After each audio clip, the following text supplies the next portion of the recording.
요한복음 11장. 나사로라고 하는 사람이 병이 들었는데 그는 마리아와 그의 자매 마르다의 마을 베다니에 살고 있었습니다. 이 마리아는 예수께 향유를 붓고 자기 머리털로 예수의 발을 닦아드린 여인인데 그 오빠 나사로가 병이 든 것입니다. 그래서 두 자매는 사람을 예수께 보내어 말했습니다. 주여, 주께서 사랑하시는 사람이 병들었습니다. 예수께서는 이 말을 듣고 말씀하셨습니다. 이 병은 죽을 병이 아니다. 이것은 하나님의 영광을 위한 것이요 이 일을 통해 하나님의 아들이 영광을 받게 될 것이다. 예수께서는 마르다와 그녀의 자매와 나사로를 사랑하셨습니다. 그러나 나사로가 아프다는 말을 들으시고도 예수께서는 계시던 곳에 이틀이나 더 머무르셨습니다. 그러고 나서야 예수께서 제자들에게 다시 유대 지방으로 돌아가자 하고 말씀하셨습니다. 제자들이 예수께 말했습니다. 라삐여, 얼마 전에 유대 사람들이 선생님을 돌로 치려고 했는데 또다시 그리로 가려고 하십니까? 예수께서 대답하셨습니다. 낮은 12시간이나 되지 않느냐? 낮에 다니는 사람은 이 세상의 빛을 보기 때문에 넘어지지 않는다. 그러나 밤에 다니면 그 사람 안에 빛이 없기 때문에 넘어진다. 예수께서 이 말씀을 하신 뒤에 그들에게 말씀하셨습니다. 우리 친구 나사로는 잠이 들었다. 그러나 이제 내가 가서 그를 깨우겠다. 예수의 제자들이 대답했습니다. 주여, 잠들었다면 낫게 될 것입니다. 예수께서는 나사로의 죽음을 가리켜 말씀하신 것인데 제자들은 말 그대로 잠들었다고 생각한 것입니다. 그래서 예수께서는 그들에게 분명히 말씀해 주셨습니다. 나사로는 죽었다. 내가 거기 있지 않은 것을 기뻐하는 까닭은 너희를 위해서다. 이 일로 인해 너희가 믿게 될 것이다. 이제 나사로에게로 가자. 그러자 디두모라고도 하는 도마가 다른 제자들에게 말했습니다. 우리도 주와 함께 죽으러 가자. 예수께서 그곳에 도착하셔서 보니 나사로가 무덤 속에 있은 지 이미 4일이나 됐습니다. 베다니는 예루살렘에서 약 15스타디온 못 미치는 곳에 있었기 때문에 많은 유대 사람들이 오빠를 잃은 마르다와 마리아를 위로하려고 와 있었습니다. 마르다는 예수께서 오신다는 말을 듣고 달려나가 예수를 맞았지만 마리아는 집에 남아 있었습니다. 마르다가 예수께 말했습니다. 주여, 주께서 여기 계셨더라면 오빠가 죽지 않았을 것입니다. 그러나 지금이라도 주께서 구하시는 것은 무엇이든지 하나님께서 다 이루어 주실 줄 압니다. 예수께서 마르다에게 말씀하셨습니다. 내 오빠가 다시 살아날 것이다. 마르다가 대답했습니다. 그가 마지막 날 부활 때에 다시 살아나리라는 것은 제가 압니다. 예수께서 마르다에게 말씀하셨습니다. 나는 부활이요 생명이니 나를 믿는 사람은 죽어도 살겠고 살아서 나를 믿는 사람은 영원히 죽지 않을 것이다. 네가 이것을 믿느냐? 마르다가 예수께 말했습니다. 네, 주여, 주는 세상에 오실 그리스도이시며 하나님의 아들이심을 제가 믿습니다. 마르다는 이 말을 하고 나서 돌아가 자기 동생 마리아를 불러 가만히 말했습니다. 선생님이 여기 와 계시는데 너를 부르신다. 마리아는 이 말을 듣고 급히 일어나 예수께로 갔습니다.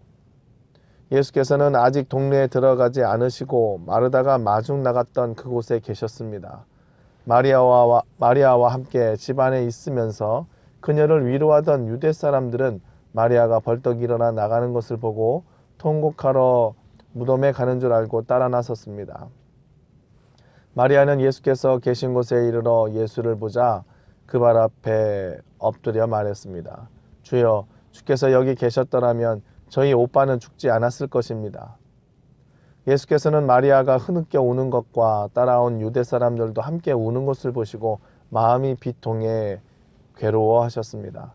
예수께서 말씀하셨습니다. 나사로를 어디에 뒀느냐? 그들이 대답했습니다. 주여, 와서 보십시오. 예수께서는 눈물을 흘리셨습니다. 그러자 유대 사람들이 말했습니다. 보시오, 그가 나사로를 얼마나 사랑하셨는지. 그러나 그들 중 어떤 사람은 이렇게 말했습니다. 눈먼 사람의 눈을 뜨게 하신 분이 이 사람을 죽지 않게 하실 수는 없었다는 말이요. 예수께서는 다시금 속으로 비통하게 여기시며 무덤 쪽으로 가셨습니다. 무덤은 입구를 돌로 막아놓은 동굴이었습니다. 예수께서 말씀하셨습니다. 돌을 옮겨 놓아라. 죽은 사람의 누이 마르다가 말했습니다. 하지만 주여, 그가 저기 있은 지 4일이나 돼 벌써 냄새가 납니다. 예수께서 말씀하셨습니다. 네가 믿으면 하나님의 영광을 볼 것이라고 내가 네게 말하지 않았느냐. 사람들은 돌을 옮겨 놓았습니다. 예수께서 하늘을 우러러 보시고 말씀하셨습니다. 아버지여, 아버지께서 내 말을 들어주신 것을 감사드립니다. 아버지께서는 언제나 내 말을 들어주신다는 것을 내가 압니다. 그러나 지금 이렇게 말하는 것은 여기 둘러서 있는 사람들을 위해서입니다.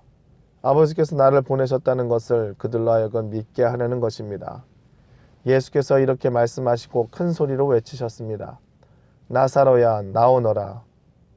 죽었던 나사로가 나왔습니다. 그의 손발은 배에 감겨 있었고 얼굴은 천으로 쌓여 있었습니다. 예수께서 그들에게 말씀하셨습니다. 그를 풀어주어 다닐 수 있게 하라. 마리아에게 왔던 많은 유대 사람들이 예수께서 하신 일을 보고 예수를 믿게 됐습니다. 그러나 그중 몇몇 사람은 바리새파 사람들에게 가서 예수께서 하신 일을 알려주었습니다. 그러자 대제사장들과 바리새파 사람들은 공회를 소집해 말했습니다. 이 사람이 많은 표적들을 행하고 있으니 우리가 어떻게 하면 좋겠습니까?